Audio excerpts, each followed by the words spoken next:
Wales, but also Kansas and Chester. The Lady Diana has always operated exclusively at Chester. The River Dee rises in the mountains of Snowdonia in North Wales, just to the west of Lake Ballard. After flowing northeastward along the broad valley to Corban, it plunges down the beautiful vale of Llangollen before leaving the Welsh foothills near Bangor-on-Dee. It then meanders northward through the Cheshire Plain before eventually swinging northwestward at Chester. After flowing over the Chester Weir, then under the Old Dee Bridge, it then progresses another 18 miles along the Dee estuary, finally discharging into the Irish Sea. Although not particularly long, at approximately 80 miles, the River Dee today proudly represents an internationally famous example of advanced water management. In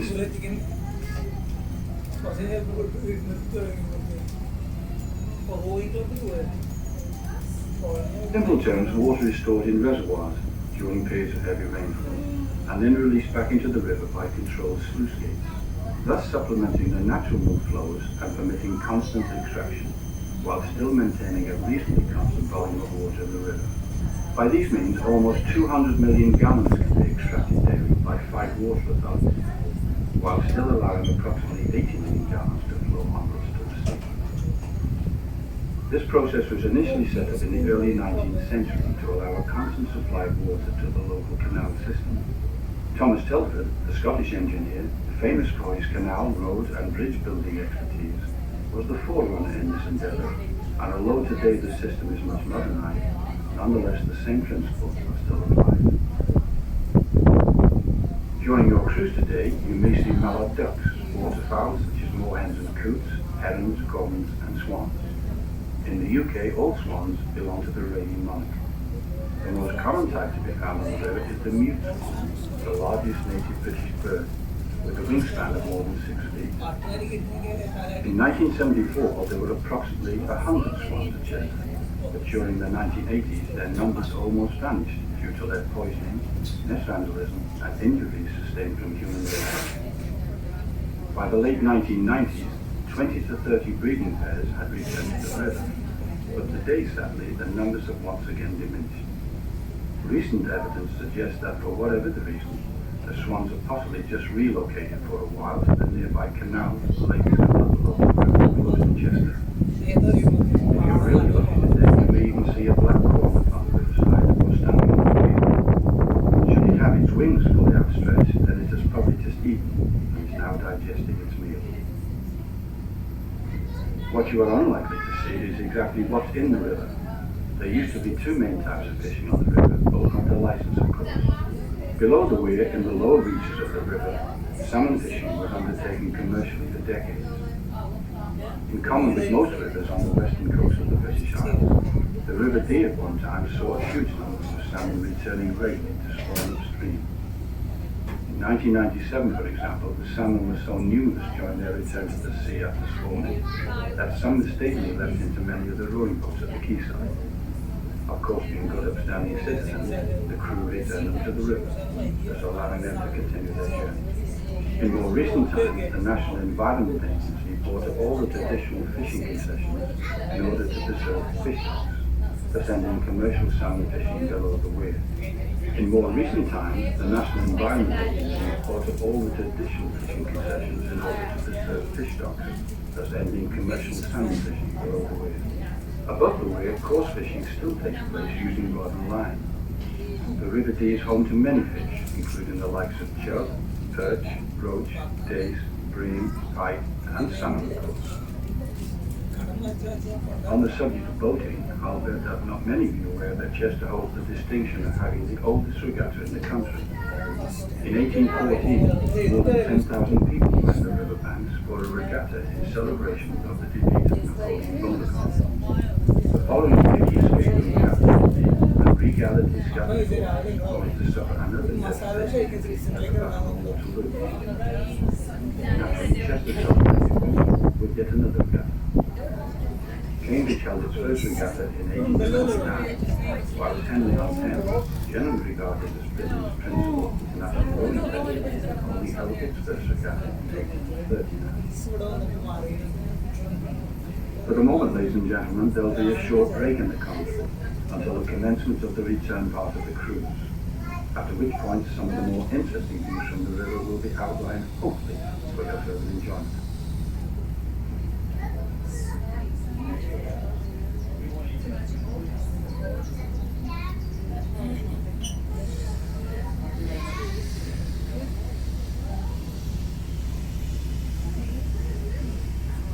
Any drinks at all, guys?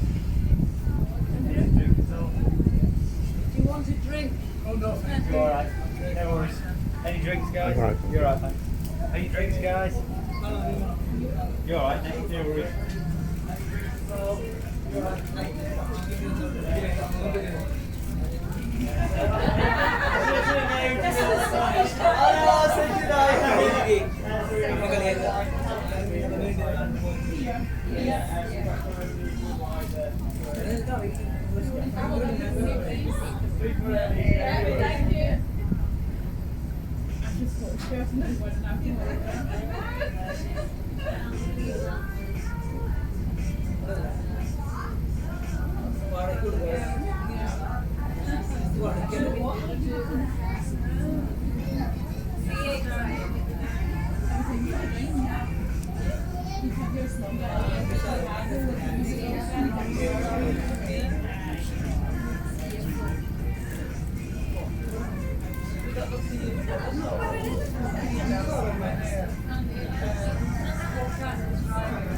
This spring, the whole way there.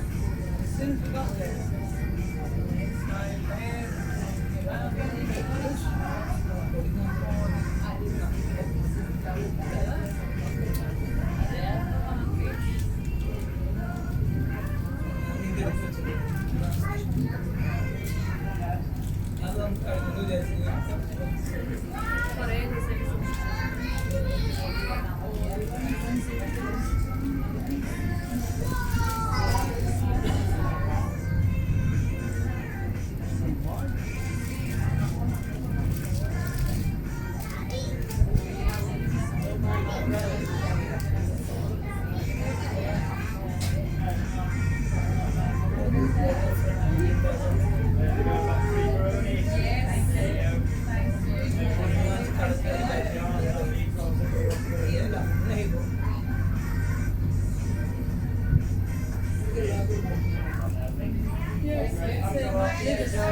Drink, Steve?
It's either because green water, green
As a vessel turns to begin the return part of your cruise, take note of the large white building with the very long window.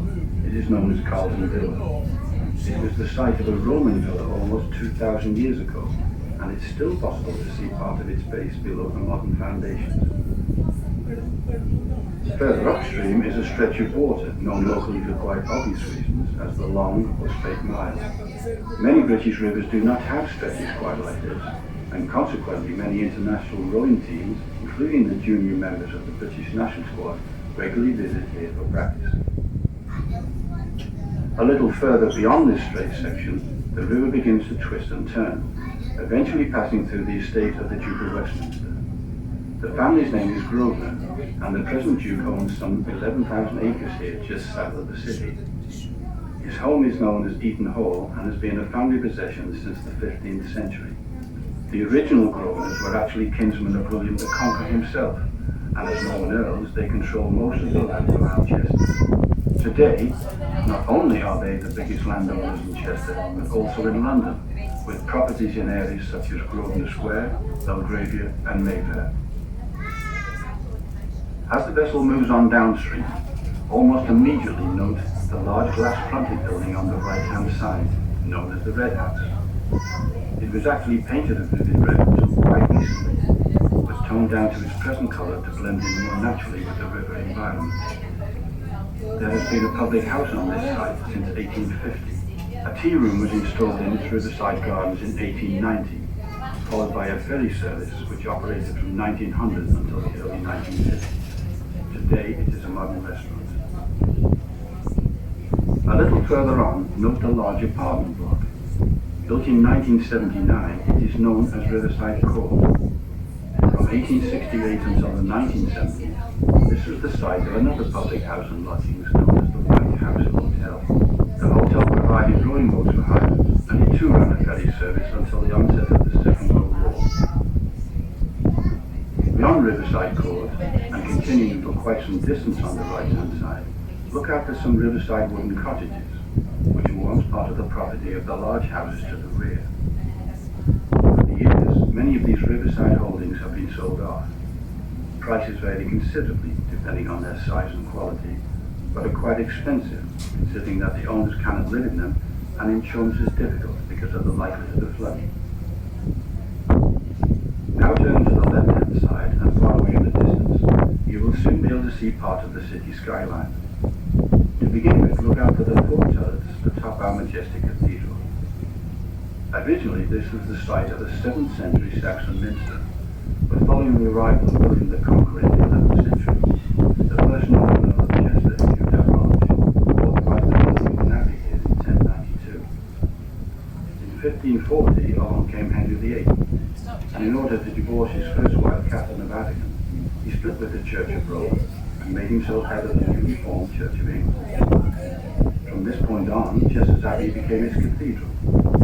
In 1992, Chester celebrated its 900th anniversary, firstly as an abbey and then as a cathedral. Queen Elizabeth II herself joined Chester's celebrations by granting Lord Mayor status to the city in recognition of its historical importance. Since 1228 we've had a mayor, now we have a Lord Mayor.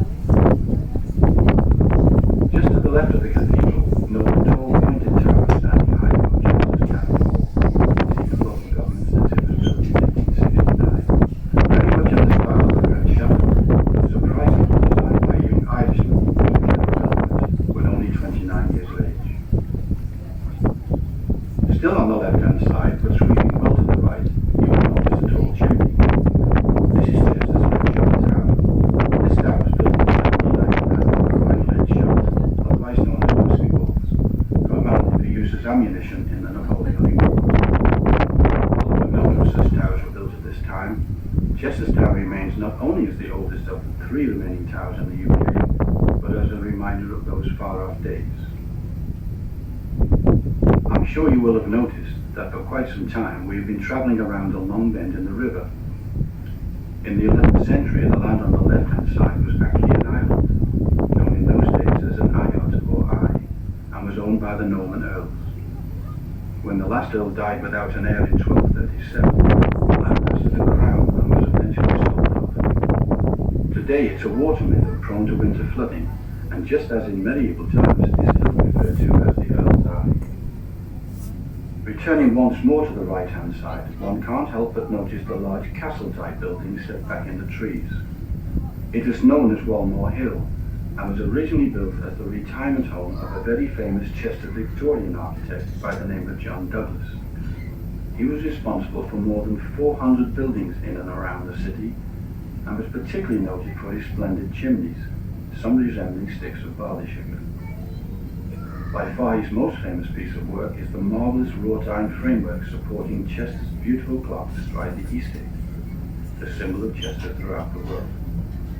Building work started on Walmore Hill in 1898, but unfortunately was still not quite finished by the time of John Douglas's death in 1911. This particular stretch of the river is known as Dee Ford, and was the site of a Roman ford way back in the 1st century AD. It's quite shallow here, even today, and it's still possible to walk across at this point without getting one's hair wet.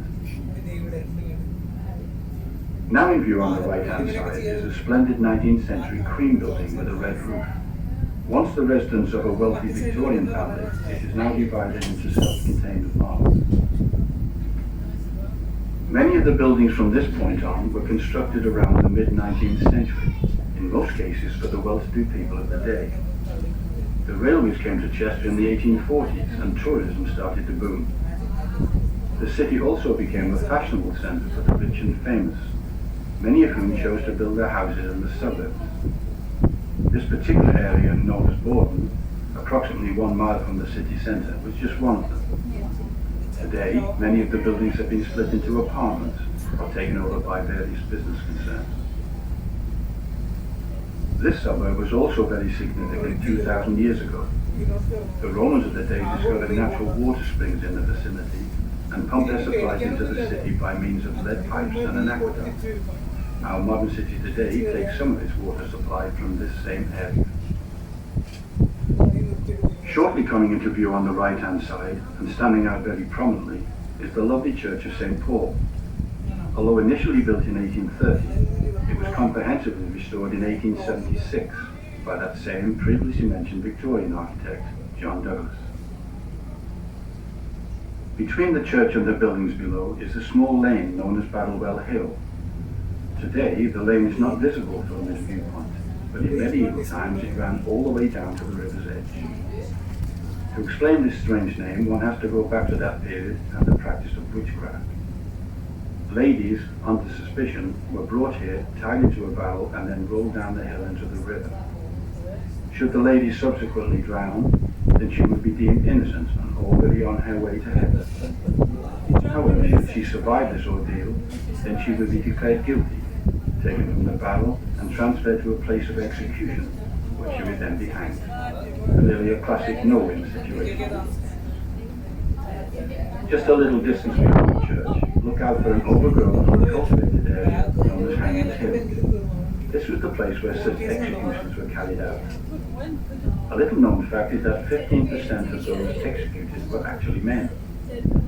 It is still consecrated land and is unlikely to be built upon in the foreseeable future.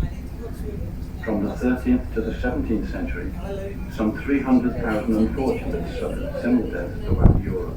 The last such trials in England were in 1712. For many years, this was also the site of more general public execution. The last one being in 1801, when John Clare, a young man in his 20s, was convicted of stealing and brought here in chains to Having escaped from custody, he then drowned trying to swim across the river to safety. Nonetheless, he was dragged in the river and hanged anyway. The whole gory process took well over an hour and caused such revulsion that public executions on this spot stopped forthwith.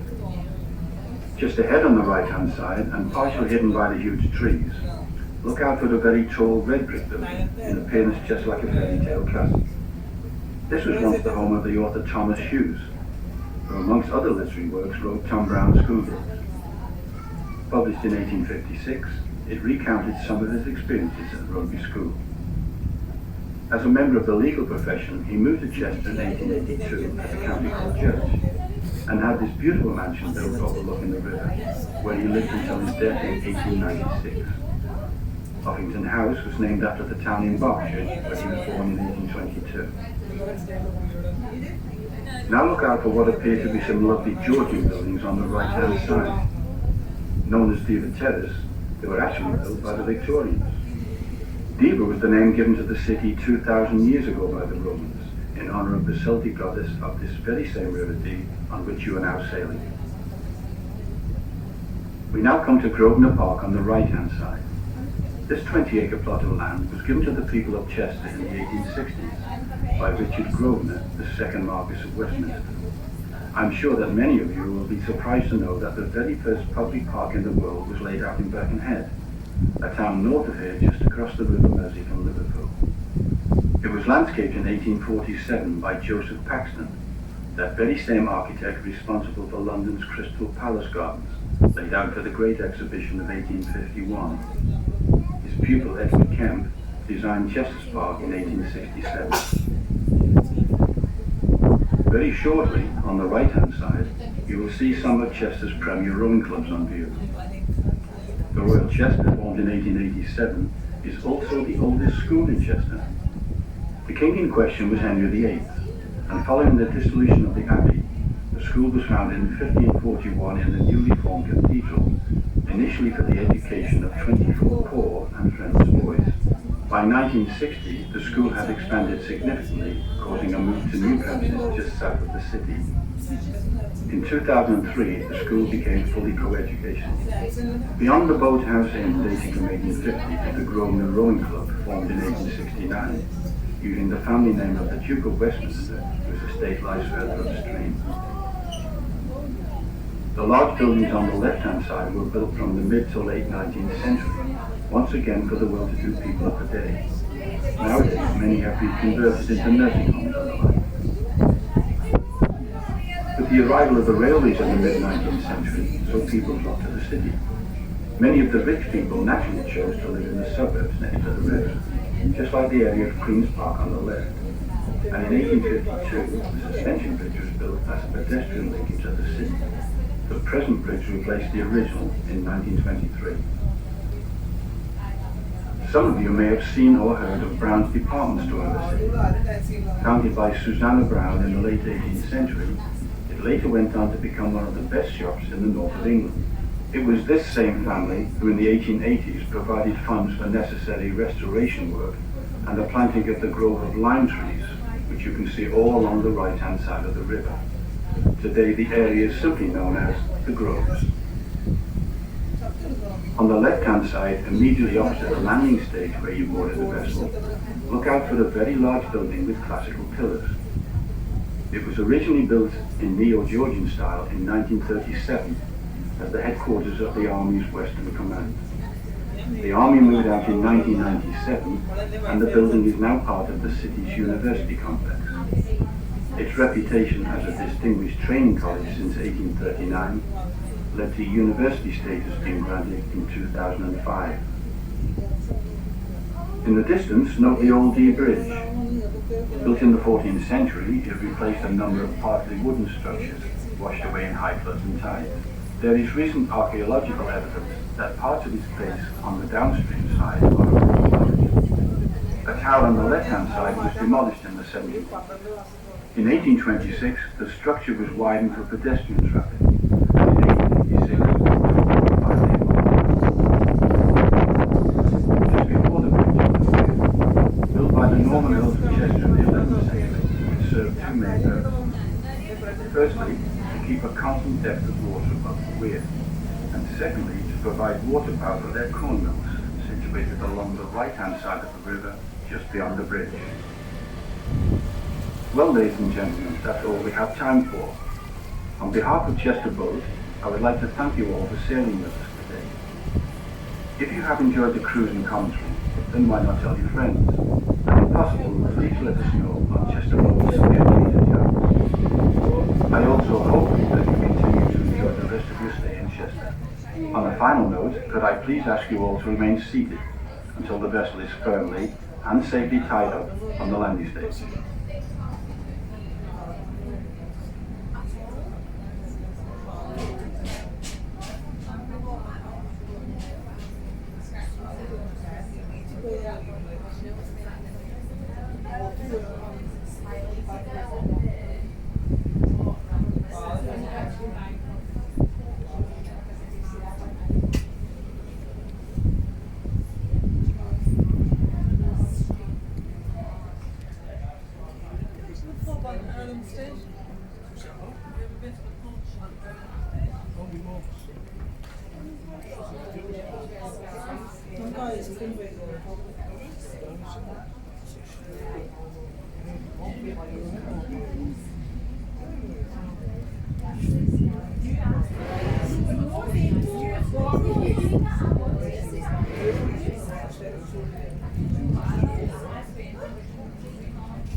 Two stars.